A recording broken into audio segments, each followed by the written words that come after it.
So, what's up guys, I am Black Ops Amazing, welcome back to another Zombies Q&A on the channel, back answering more questions from you guys to do with the Zombie storyline, Easter eggs, anything that you want to know to do with this game, I answer. As always, if you enjoyed today's video, drop a like rating, make sure you are subscribed, and let's get right into it. Here we go. Also, I just want to quickly say we are close to 500,000 subscribers, which is absolutely amazing. I can't thank you guys enough. If there's like a special one-off type of video that you would like to see me do for hitting that milestone, let me know in the comment section below and I'll try and sort that out so it releases on the day for you guys. So again, thank you so much for that. Thank you for tuning in and just watching the videos. It really does mean a lot. But the first question of today from Raymond Lopez says, and this relates to one of my previous videos where I said that our premise characters are now going to take down Dr. Monty, which was revealed to us in Blood of the Dead. And Raymond says, but remember there was a cipher that said no matter what they do,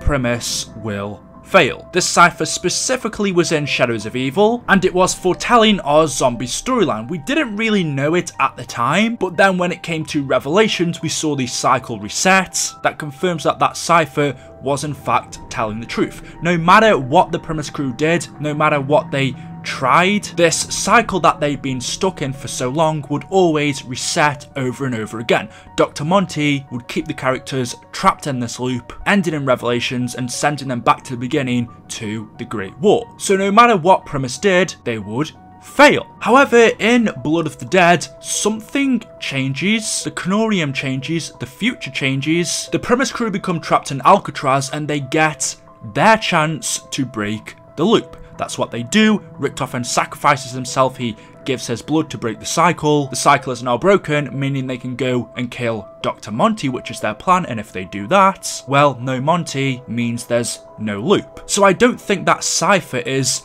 relevant anymore. That cipher was referring to the cycle. No matter what the Primus crew did, the cycle would always reset, but something's happened, something has changed, meaning the cycle is now being broken, and so that cipher isn't relevant. It was saying no matter what they did before, things would always be the same. Primus would fail to change things, but as we see in Blood of the Dead, they've succeeded, they've broken the cycle, and things are now different. The next question from Prez1 Dent N1 XON 2 says, my theory is that basically Monty knew that one day the Shadow Man would corrupt Richtofen, so he preemptively started influencing Maxis. It kind of makes sense because a majority of the storyline is Richtofen versus Maxis. So it's kind of like they were respective puppets of the Shadow Man and Dr. Monty. I can see what you're actually saying. In a previous video, not too long ago, we discovered the final cipher in Classified, which basically told us that Maxis had been talking to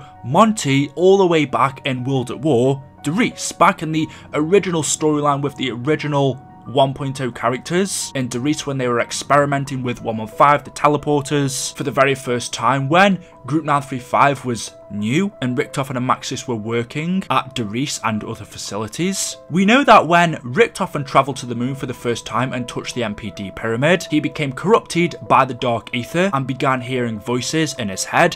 One of those voices was the Shadow Man. Since the MPD was created by the corrupted keepers, who later turned into apothecans, that meant that when Richtofen touched it, he became corrupted and the Shadow Man began telling Richtofen what to do. Hence why after that, Richtofen turned evil, he attempted to kill Maxis and Samantha and take control of the zombies. So during his time at Derice, Richtofen became a puppet, as you say, of the Shadowmans. And as we discovered from this new cipher in Classified, it seems like actually Maxis was also talking to someone in his head, and that was Dr. Monty. On a teleporter, Maxis wrote, "Thank you to M for starting this. We believe M is Monty," so it would seem that Monty was talking to Maxis in his head, just like the Shadow Man was talking to Richtofen in his head. And so it would seem that this whole battle between Monty and the Shadow Man was going on from the beginning, we just didn't know it. The Shadow Man was talking to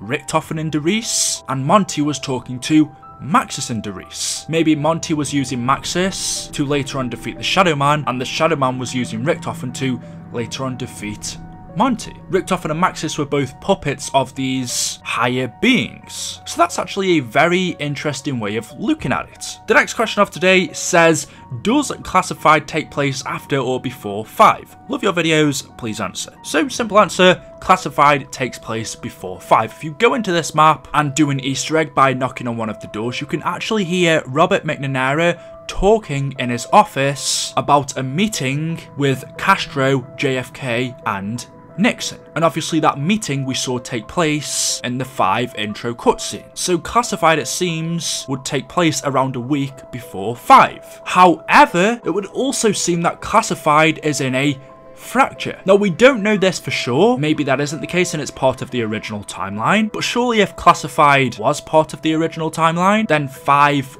wouldn't have happened. If there was a zombie outbreak a week before 5, surely there'd be chaos in the Pentagon. People like JFK, Nixon, McNamara wouldn't have been there. I mean, 2 zombie outbreaks in the Pentagon within a week, for me, doesn't seem likely, but it could be. Honestly, I don't really know. But yes, Classified does take place before 5. The next question from Dylan says, does Dr. Monty have an ultimate form? Like the Shadow Man has his human and apothecary form, does Dr. Monty have the same? Again, good question. The Shadow Man, of course, has 2 different states that he can turn into in order to manipulate people. He used his human form in Shadows of Evil to trick the crew into thinking he was just a normal human, a good being trying to help them out. Obviously, if he used his natural apothecary form, the Shadows of Evil crew would just think he's another one of the apothecaries, a bad guy. But he used his human form in order to trick the Shadows of Evil characters into helping him. And then he has his apothecary form when he wants to unleash evil. But your question is, well, is Dr. Monty the same? Because it's now being revealed to us that Monty is evil. All this time we've only ever seen him as a human. He doesn't look scary. You wouldn't think if you saw Dr. Monty that he's, you know, evil. He's just this old man with his white hair, his scarf. He looks like he'd be a good guy. But since we know Dr. Monty is bad, well, like the Shadow Man, does he have 2 forms? And only so far we've seen 1. I mean, why wouldn't he? If the Shadow Man can change, then why can't Dr. Monty? We were even told in Revelations by the Shadow Man that Dr. Monty is just one of his many names. He's been manipulating our premise crew. He's also known as the Great Dragon, the Beast, the Beelzebub, Lucifer, Satan, the Devil. Monty is just one of his many names. You do realize that he's manipulated you? That's what he does. Dr. Monty is just one of the many names he's been known by. The Great Dragon, the Beast. Is this ringing any bells? Beelzebub, Lucifer, Satan, the Devil. He's not even a real doctor, and that's a good question. Why is he even called Dr. Monty? He's this all-powerful being. We have Dr. Richtofen and Dr. Maxis, that makes sense. But Dr. Monty? Why is he called that? Did he just name himself that for no reason? If this old man Dr. Monty is his good form, then I'd like to know what his evil form looks like. Is he gonna look like a beast, like some devil Satan character? I really don't know. But I do think in DLC 4, or whatever DLC it's going to be when we eventually fight Dr. Monty, I think his true form, his evil self, is going to be revealed. And also remember, in Revelations, on the stage in Kino der Toten, there was kind of like a play being set out. There was cardboard cutouts of our premise crew, along with the Keepers, fighting against the Apothecans, the good versus the bad. And on the Apothecan side, there was a zombie with his hood up, and he was wearing Dr. Monty's scarf.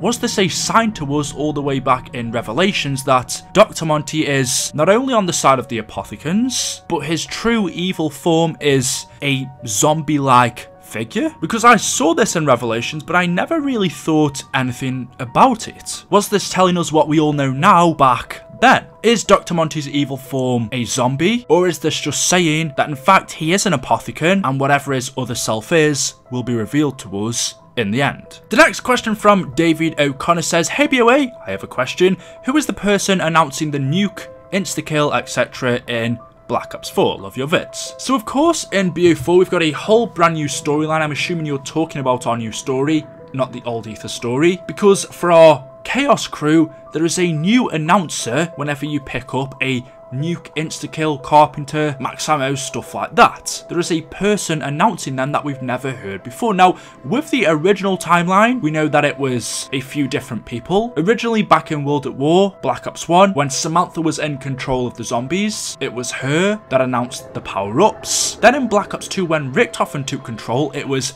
him that announced the power-ups. But then for Black Ops 3 zombies, it was a little bit strange because Samantha was no longer in control of the zombies, yet the voice we heard sounded very much like hers from the original World at War, but we know Samantha isn't in control, so that was a little bit strange. But for BO4 zombies, we have absolutely no idea. It's not exactly someone that's in control of the zombies. It doesn't seem like there is a leader. It's just this infection, the Prima Materia, that gets unleashed. It spreads around, infects people and turns them into the undead. It doesn't seem like the zombies have a leader this time around, which leaves the question, who exactly is announcing the power-ups then? Whether this is going to be revealed to us later on, maybe there is no one, but that doesn't really answer the question. If there is someone, this moment we don't know. Has it got something to do with the cult? Are the cult in control of the zombies? I mean, it seems like they were able to control these zombified elephants in 9 using the armor on its back. So if they can control that, possibly they could control the zombies. But right now we don't really know anything about our new story. We've only really had 2 maps. This is the beginning of a long journey, so right now it's something we can't really answer. However, that is all for today's video as always. Hopefully you have enjoyed. If you have, you know what to do. Drop a like rating, make sure you are subscribed, leave any questions and comments you have down below, and as always, I'll see you guys in the next video. Until then, goodbye.